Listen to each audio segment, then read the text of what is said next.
One of the biggest problems that is facing the U.S. economy right now is the debt ceiling. And lawmakers know that they need to raise the debt ceiling or suspend the debt limit prior to a default. And that could come sometime between June through September.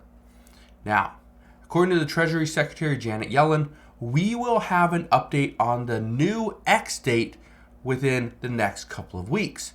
That is good news.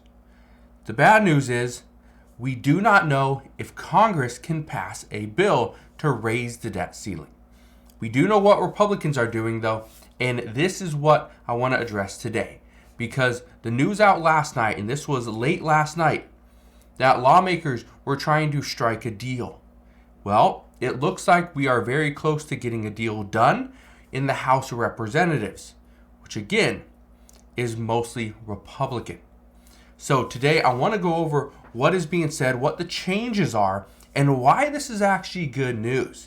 Because as we see these little changes, what's going to happen is that Republicans and Democrats are going to start to see a bigger picture. They're going to start to envision the bill, see what they could do changes to make the bill better, or in their case, better. So let's go over this bill, or at least the new provisions, because this is actually pretty big. One thing that I do ask is if you have questions on any of this stuff, please ask your questions down in the comment section below. Also, do me a favor, go ahead and hit that like button. It does take hours and hours to put together these videos, so if you could, just do me that favor. Now, let's get right down to it. So here's one thing I just want to say, and it is pretty much just reading from this article. This is actually from Bloomberg. It says right here, this is Speaker Kevin McCarthy has said he hopes passage of the bill will pressure President Joe Biden into talks over raising the borrowing cap, with a possible U.S. payment default looming as soon as June without congressional agreement. Now, that right there is exactly what I've been saying for quite some time, is that all lawmakers are trying to do is get President Biden to come to the negotiation table. That's it. Right now, President Biden has said he will not negotiate this bill, but lawmakers are expecting he is going to negotiate, because what's his other option? Let the U.S. just default on its debts? That's not a good option. Let's get into this new, the new provisions. So it says right here, to balance the loss of savings from fresh compromise, the bill makes certain cancellations of unspent COVID-19 funding. We knew that. And make it permanent. It also says the amendment also accelerates new work requirements. This is a big one in Medicaid, so that they take effect in 2024 rather than 2025. That was something that, Matt Gaetz was one of the big ones. It says key demand of Representative Matt Gaetz of Florida and other conservatives who had threatened a no vote. This was actually pretty big, because what they were looking into doing was pushing back or bringing on these additional work requirements, but it wouldn't have started until 2025. Now they're going to start in 2024. This, according to reports, has a couple lawmakers now saying that yes, they will vote for it. They will vote yes because of this one change.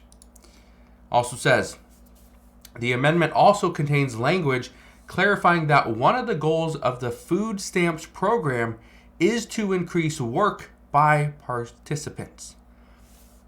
This is something that I've been talking about a little bit in the past, and the reason why I've been talking about this is because of what it's doing to the American people. Food stamps is a incredible program. It helps people that aren't making any money or just can't get a job or whatever, helps them pay for food.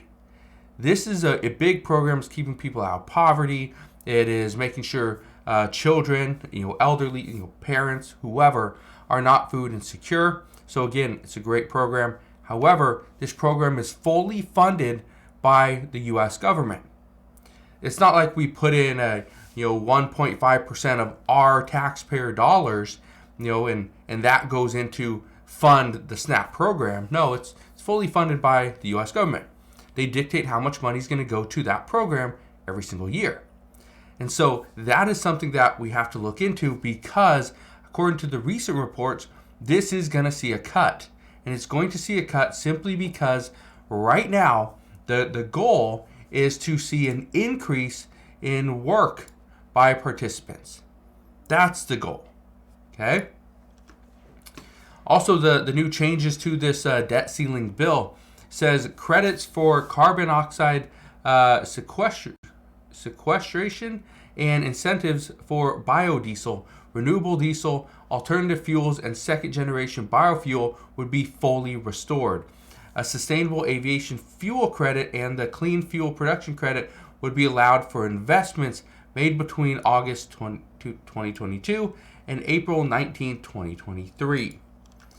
And I believe this was for people in the Midwest. I believe this is something that they really were pushing for. And or I believe was it the people out of Ohio? I think they were the ones that really said that we need to make sure that this stuff is pulled back. And so that's what happened there.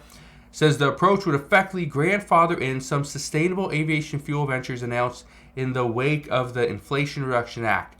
Beneficiaries are likely to include Gevo Inc., World Energy, Valero Energy Group, Darling Ingredients Inc., and other producers that inked contracts and started building facilities after the law was enacted. So yeah, just grandfathering in some of these things. That was actually pretty big. Anyway, those are the changes. Okay, so those are the changes that we're seeing right now. As of this morning, it is April 26th, and one thing I just want to say is we are going to see changes. I don't think this bill, these new provisions, I don't think this is something that we see get passed into law. I don't see it passing through the Senate. President Biden is not going to vote for this or isn't going to sign off on this. But, and this is why I bring this up, and this is why I continue to talk about the debt ceiling in this bill, is because this is the start of negotiations. This is the start. And so if this is where Republicans stand, that this is what they want, and one of the big ones I bring up is this one right here, okay, the accelerating new work requirements in Medicaid so that they take effect in 2024 rather than 2025. I personally believe that it is going to start in 2025 or even a little bit later. But I believe this because I think what Republicans are going to do is they're going to ask for the fastest, which is next year, 2024. But I think they would settle on 2025 or 2026. So I think this was something that, even though Matt Gaetz wants to see it start in 2024 as soon as possible, I don't think it happens in order to get Democratic votes. I think it's going to have to be 2025 or later. So again, this is just for Medicaid, okay? And so what I personally believe, and just reading a lot of comments and seeing what lawmakers are saying and listening to interviews and different articles and stuff like that, what I can tell you is that right now both parties are trying to figure out where the other party stands.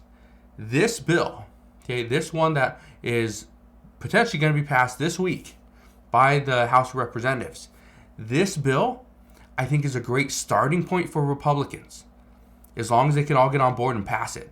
The one thing that Speaker Kevin McCarthy can't have happen is he can't put this bill on the floor of the House and then it doesn't pass. It was very close to not passing.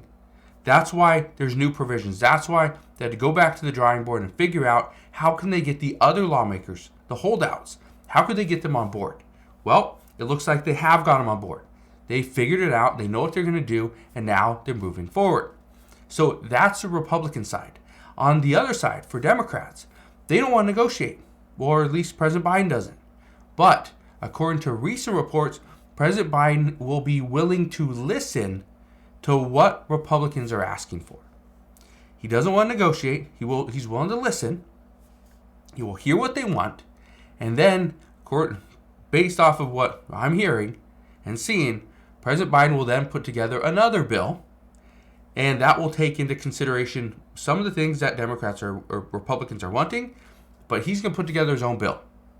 It's not technically a negotiation. I don't know. I think it is. But anyway, that's kind of where we're at. But I just wanted to fill you in on what's going on because, again, The House of Representatives is planning on passing this bill as soon as possible. If they do, it's going to put a lot of pressure on Democrats, especially President Biden. He's going to have to go and negotiate with them. Whether or not he calls it a negotiation or not, doesn't matter.